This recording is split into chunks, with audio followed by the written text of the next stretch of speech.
Our next presenter is Nishi Whiteley. She is with CreDo Science. We're going to wait for her to log on really quick. I'm here.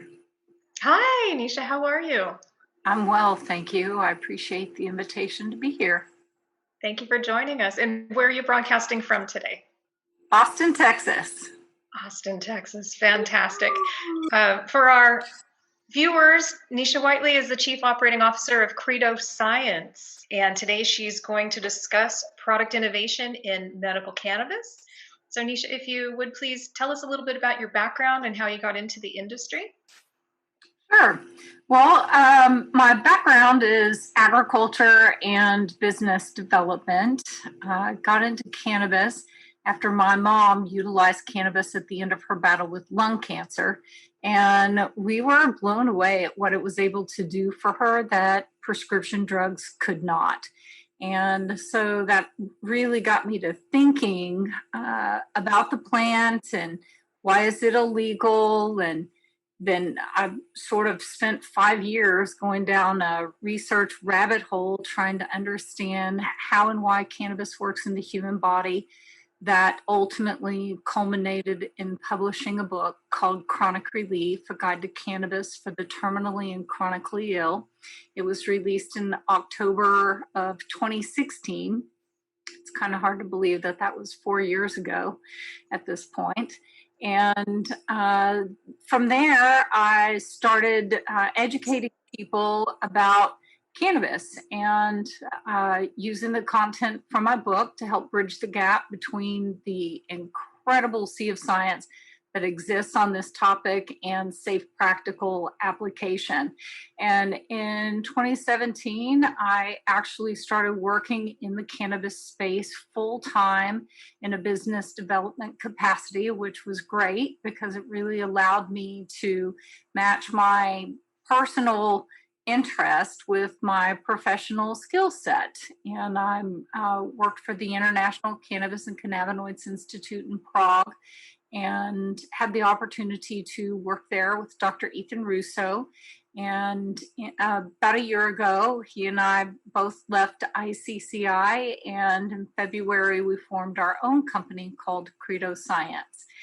CreDo Science is a biopharma IP holding company, and what we do is innovate around the cannabis plant and the endocannabinoid system. And here we are. Thank you for sharing your background with us, Nishi, and hello again. It's great to see you as always. Good to see you, Jill. Thank you. I would love if you could tell us a little bit more about the approach that CreDo Science takes towards research and innovation. You guys have differentiators compared to other people that are on the market. So could you tell us about your approach to innovation? Sure. I think it might help to also explain kind of the different silos of our business and then kind of together. So we actually have filed provisional patents for 7 different innovations. Each one of those innovations requires proof of concept research. And then we also do consulting. That consulting could be in the area of formulation or in the area of providing some level of consultation or oversight for people conducting particular research. And then we do formulations, whether that's for biopharma or the medical cannabis industry or other sectors of the market. And so in each one of those silos, we are really, I want to say, using as a base the existing body of research. And then from there, we are taking our ideas, whether it's a diagnostic tool or disinfectant or wellness product, or it's a pharmaceutical or a formulation intended for the pharmaceutical industry. And then we're really outlining what research needs to be done based on the current body of science. What's missing? how do we really verify that this is a good solution? And, the answers to those questions are very different depending on the innovation itself. My business partner, as I said earlier, is Dr. Ethan Russo. He's a board certified neurologist and has participated in 23 clinical trials for Epidiolex, Sativex, and several other formulations. And so he has a fantastic handle on what is required to prove something for FDA approval, and really understands deeply how science works and what are the different standards associated with being able to get certain products on the market. So, we really value the research aspect and how that contributes to getting these products on the market. And Nisha, can you clarify which markets you're talking about here? Is it the US, or are you actually aiming for global domination? Well, of course, global domination. So it really depends. So some of our clients are really focused in the US market. Others are more global.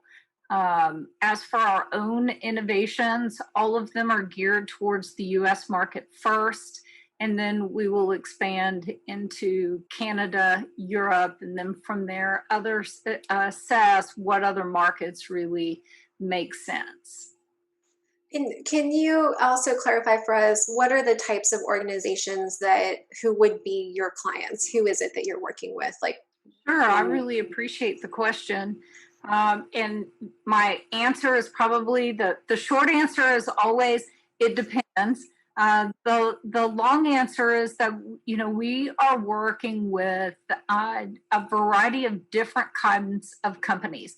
Some are smaller, not necessarily mom and pop companies, but more established cannabis industry companies.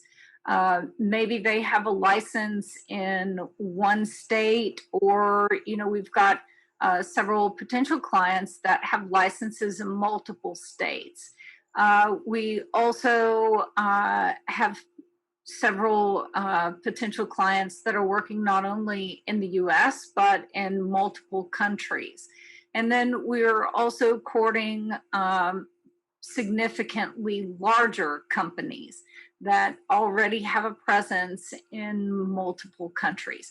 So we're working, we don't really have a particular target size company. What we're really focused on is working with companies that share our values. That's more important than size or what they do. And so for us, that really means they care about the science, they care about quality, and they care about consumers and patients, and ensuring that the formulas that we're getting out on the market are optimized, meaning they just sort of kind of getting the job done. They're the best that they can be. And so that's really who we're focusing on working with.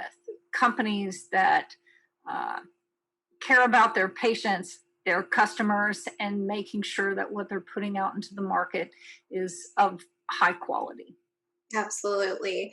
So to shift to the overview of the scientific development process, from the research that you mentioned that you spent a lot of time looking at to getting a product to market, could you briefly walk us through those phases and the areas in which you operate and your clients operate in? Sure. So the answers are different depending on the market channel. So, when we're talking about, let's say, a company that manufactures products for sale in licensed dispensaries, and what they're looking for is just some formulation assistance from us, then in that instance, we're going to develop a formula for them based on the literature. provide a scientific rationale for that particular formula, and then most likely the company already has a strong scientific team, and we're going to provide some level of guidance to that scientific team. In other instances, we may provide a formula, let's say for a young biopharma company that wants to pursue getting a prescription drug approved through FDA for a particular indication. Well, that approach would be very different. And so there we would provide a formula, of course, with scientific rationale, and then bring together the different parties from around the world who would be best suited for that particular indication, and bringing together people that have experience in the cannabinoid space, that understand the endocannabinoid system. And from there, we would follow the FDA protocol. So we would do toxicology, animal testing. We do basic human PD and PK testing, as I'm getting tongue tied here. What does that stand for? Well, we have pharmacodynamics and pharmacokinetics, and basically we're really establishing how and why does the drug work in the human body. That's first and foremost. And then you'll need to test it on healthy people, and then you test it on people who are not healthy, and you have your controls, and there are many different phases. So that's a prescription track model, but quite an expensive endeavor. But if we're talking about a disinfectant, well, that's a completely different process, and that's going to be governed by EPA, not FDA. If we're talking about something that's being sold in a dispensary, well, there are less requirements in terms of scientific benchmarks that people have to meet to get those products into market. And generally, from there, we're going to do some basic testing, potentially an observational trial. It really is going to be governed by our particular client and what are their basic standards for getting something into the market. Mm-hmm. Did I answer your question? Yes, there's so many different ways to approach it, and it can all take quite a lot of time to ensure that everything's really safe before it ever gets to market in someone's body, which I know can be both, frustrating, but also reassuring, because I as a consumer want to know that I have the highest possible quality and safety behind what I'm buying somewhere. Yes. And, this is a strange example, but let's say we're talking about a surface disinfectant. Well, that's governed by EPA. But if we're talking about a disinfectant that you're going to put on your hands, or that someone might use in a hospital setting as a surface disinfectant, well, that's governed by FDA. And so, it really matters that you understand what is the regulatory pathway for each one of these products. And based on the regulatory pathway, you'll have different scientific protocols that must be met to get those products on the shelves. And so that really guides our process. Yeah. So we have been talking quite a lot today about the value of strategic partnerships.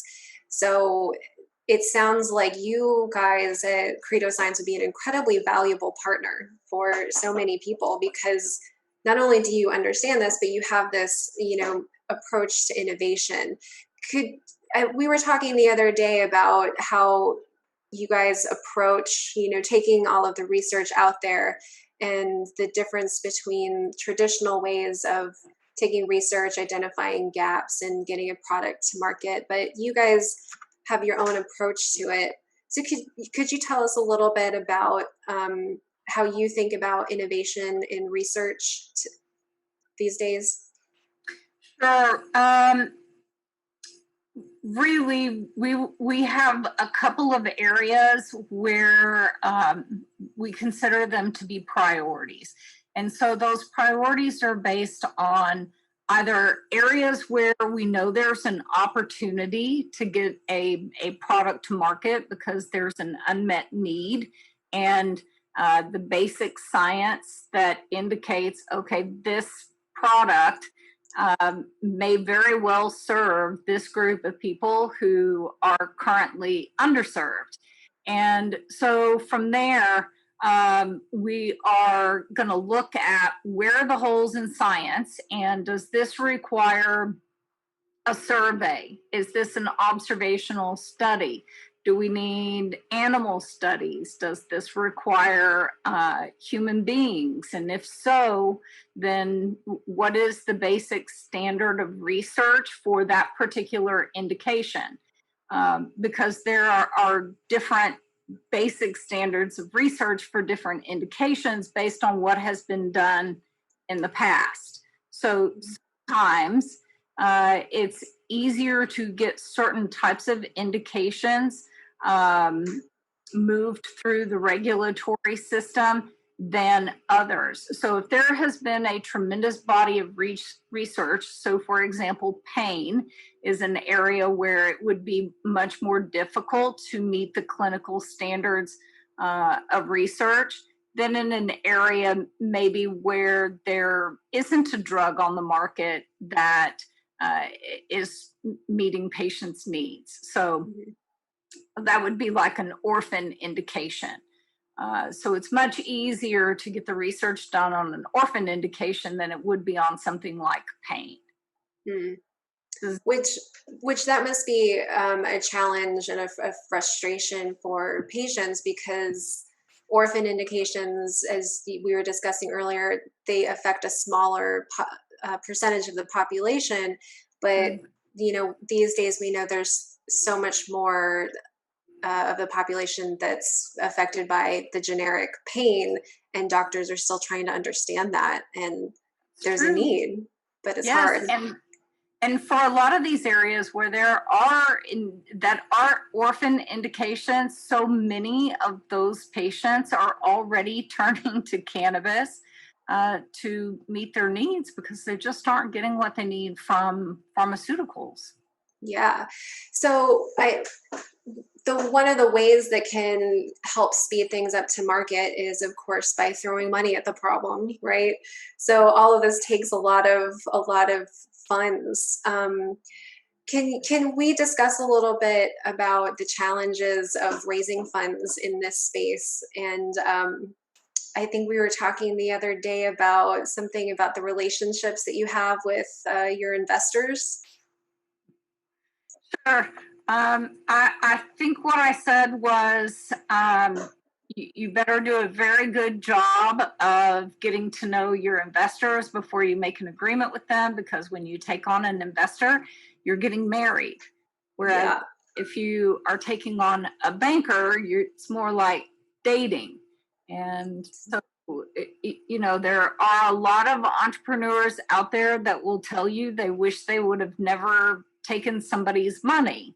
And then there are an equal number that will say, you know what, I'm so glad I took so-and-so's money, because they not only did they bring money that we needed, they also brought expertise. So, for any company that's raising money, it does matter who you take on as your investor. Some have sharper elbows than others. And, the real trick is to find the investor or investors that are a match for you and your business, because not everyone's a match. Just because someone has the right amount of capital doesn't mean that they're a fit for you or your business. And so, fundraising and entrepreneurship are hard enough anyway. And it really complicates things when you have personality challenges, or you don't share the same vision or the same values.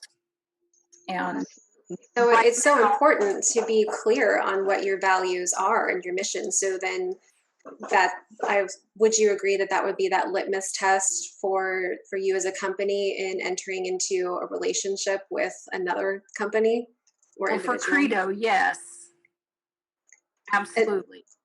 Yeah. What are some of the things that you guys specifically look for found in the most successful relationships?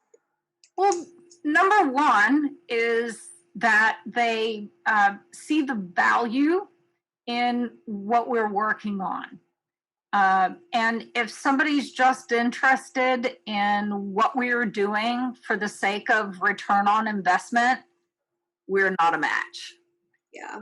What we want in investors is that they care about the outcome, that we believe in making money. We're a for-profit corporation because when you have access to capital, you can do great things in the world. And we don't see doing good and making money as mutually exclusive. And we actually think it's a lot more fun to make money when you're making the world better. And part of what we want to do at CreDo Science is to make cannabis safer and better for everyone who uses it. The values, the fact that they get excited about the science, that they're excited about innovating things, especially when they are market disruptive. We want investors that share the thrill of those things with us. About actually having fun while you're getting there, because I feel Absolutely. like that shows itself in the final product. Yes, and we want people that, when we send them an article that we've just published, or we send them a PowerPoint about something, that an innovation that we're working on, that they actually come back and say, hey, I read this. This was really interesting. Can we talk a little bit more about X or Y? And that, they find it riveting, and that they have a passion for the plant and how it can benefit humans in the same way that we do. Absolutely. So at this point, I think we're coming up on our time. So I wanted to check in to see if we'd had any other questions come in from audience members for Nisha. We do, and I'm going to go ahead and toss it to Tasha. Hi, Nisha. It's nice to meet you. Hi, Tasha. I feel like we've met somewhere along the way. I've had that comment to me many times. I have that face of, have I met you before? Have I seen you before? You may have somewhere. Well, nice to meet you here. Yeah, nice to meet you as well. So there's one question here. What's the next frontier for cannabis research? Oh, well, I think you could ask 100 people and get 100 different answers. Yeah. So what are you most excited about, Nisha? Yeah. Well, one of them I can't really talk about, but if we can have this conversation again in a year, there are two that I'm really excited to share, but not yet. But I'm excited about biopharma and really being able to prove that we can make effective prescription drugs from the cannabis plant, and doing things with natural products. I also think that being able to have a clear understanding of what the cannabinoids beyond THC and CBD, what kind of benefits they may hold for us. This is a major area of interest for Dr. Russo and myself, and we have aligned with our friends at Breeders Best, which is a cannabis genetics IP company. And there we're working with independent cannabis breeders to get genetics to the market that are rich in the rare and the minor cannabinoids, as well as have unique cannabinoid and terpene profiles. And so this is an area where we'd really like to see more research so that we can better understand all that these cannabinoids have to offer humans and animals. And then also I would say that I think that there are going to be some very interesting developments going forward in terms of how we can utilize different components from multiple plants. What happens when we combine components of the cannabis plant with mushrooms or other herbs? And so I personally am going to be very interested to see what direction that research may go. And then I also am very excited about what may come from understanding how cannabinoids and terpenes impact cancer. Yeah, there's, at least since I've been in the cannabis space, it's always, not just THC and CBD, but all of the other, like you said, the cannabinoids as well. And I think that there's now a growing interest and a growing space for that. So thank you for elaborating on that. And then just scratching the surface. Can you speak a little bit about your book, My Chronic Relief, and the website where your book is lives is mychronicrelief.com. Yes, well, I really appreciate the question. Yeah. Thank you, Tasha. I'm very interested. So, well, the book was a labor of love for me. And, it's really the book that I was looking for when my mom was diagnosed with cancer. So I knew absolutely nothing about cannabis. And actually, when I really started writing the book, if I'm being completely honest, I only thought that it should be legal for medical purposes. Mm-hmm. So what somebody gets in the book is one part, I would say, kind of research paper where I take a deep dive into the science and help people understand the endocannabinoid system and the different components of the cannabis plant.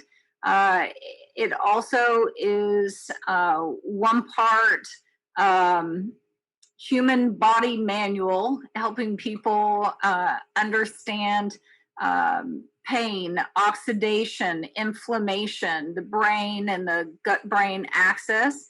And then it's one part how-to guide and one part cookbook with a lot of personal narrative woven throughout the book, not only from my personal experiences and those of my mom and our family, but also the personal experiences of people from all over the United States who shared their stories with me while I was writing the book. And throughout the book, there are a lot of tips.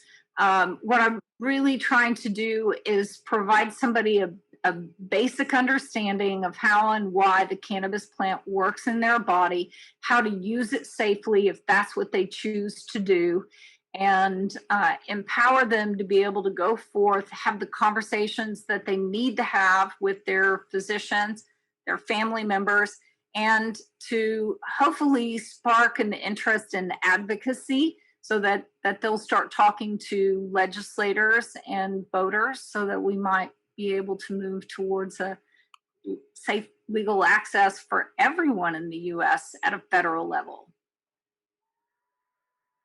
Thank you so much for that. And I'll go ahead and hand it back over to Denise. Thank you, Tasha. Okay. So I have a question. We've had to shift from in-person meetings on a business level to remote broadcasts, and we've done it all year long. How has this global crisis affected how you operate as a company? Oh, well, I would say it has pros and cons. Zoom and Microsoft Teams has been a real asset, frankly, I really love being able to see people face to face. And it also has forced me to get up every day and get dressed like I'm actually going somewhere. So that's been good. In terms of fundraising, generally we would have gotten on a whole bunch more planes this year than we actually did. We also would have both been traveling considerably more, speaking more. So really, since everybody's been in the same boat, I don't find that it's really slowed us down at all. Probably more than anything, it's saved us money because we aren't traveling as much and some level of exhaustion. So I'd say more pros than cons. We've experienced that as well. It's actually slowed us down to the point where we could, really breathe and Yes. do some planning and do some good things in the world. So what kind of, I know we were talking about strategic partnerships. What would your, I know based on values and everything, and seeing heart to heart is the type of client you're looking for, but what type of business connections would be of benefit to your company? Well, so at the moment, we are really focused on looking for relationships with the highest level extraction companies. We have a process that we think is going to, well, not that we think, we have a process that will improve the purity and the quality of their product. So we want to work with high level extraction companies. We're also looking for a handful of formulation clients, and specifically would really like to work on a couple of indications in the biopharma space, and really looking for, as we said earlier, companies that, frankly, give a damn and that are looking to make a difference in the marketplace. That's great. And do you have any words of inspiration for companies that are in the space but are struggling during this time? Don't give up. And I think it's important in the cannabis space to really get clear about who are you and what do you stand for and what do you want your mark on the world to be? What can you do better than anyone else? What's your value proposition? And when you can really answer those questions clearly and concisely, then give it your best shot. Find good partnerships, whether those are alliances, joint ventures, clients. There are always in every business some shady characters, and cannabis is no different. And so I do think it makes a lot of sense to really understand with whom you are doing business, and to have deep and meaningful conversations, and to remember that everything we do in business is a lot like dating and getting married. And so structure your business relationships in a way that have room to grow, but that provide a level of protection if things don't work out for you. Good advice. Really good advice. Nisha, thank you so much for joining us. We sincerely appreciate your time and hope to have you again on another CANNA World broadcast. Well, thank you very much. It was a pleasure to be here, and I'm grateful to all of you for the opportunity to participate. Thank you.